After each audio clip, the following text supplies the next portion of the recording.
मंडळी, गझल सूर हरपले. हो, आपल्या जादुई आवाजाने रसिकांच्या मनावर मोहिनी घालणाऱ्या आणि विविध गझल गाणाऱ्या गायक पंकज उधास यांचं निधन झालं. पंकज उधास 72 वर्षांचे होते. त्यांच्या निधनाची माहिती त्यांच्या कुटुंबियांनी दिली आहे.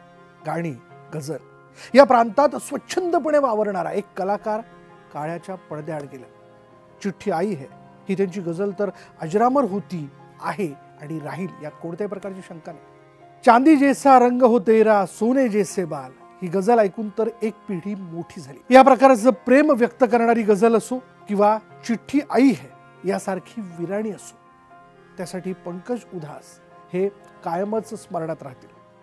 कायमच कोणत्याही मैफिलीत व्यासपीठावर गायला लागल्यानंतर सारी मैफल मंतरल्यासारखी व्हायची. ही पंकज उधास यांची ताकद होती. वन्स मोर, एकदा नाही तर अनेक वेळा, ज्याची गणतीच नाही. पंकजजी म्हणजे देखणा, तजीलदार, रुबाबदार गायक. त्यांच्या पेहरावापासून ते आवाजापर्यंत सारच काही लोभसवाणं. म्हणून तर पंकजजींबाबत आरशानेही त्यांचा हेवा करावा अशी भावना चाहते व्यक्त करायचे. अदब, तेहजीब हा तर त्यांचा व्यक्तिमत्वाचा पायाभूत गुण होता. कॅसेटचा काळ असतानाही सुपरहिट गायक अशी पंकज उधास यांची ओळख कायम राहिली. ना कजरे की धार, आज फिर तुम पे प्यार आया है, जिये तो जिये कैसे और आहिस्ता आहिस्ता ही अशी कितीतरी गाणी आहेत जी आजही प्रेक्षकांना आठवतात. ती त्यांच्या शब्दांमुळे आणि पंकज उधास यांच्या मधुर आवाजामुळे. संगीत क्षेत्रातील कॅसेट ते यूट्यूब असा बदलणाऱ्या तंत्रज्ञानाच्या पातळीवर त्यांचं वेगळेपण कायम राहिलं.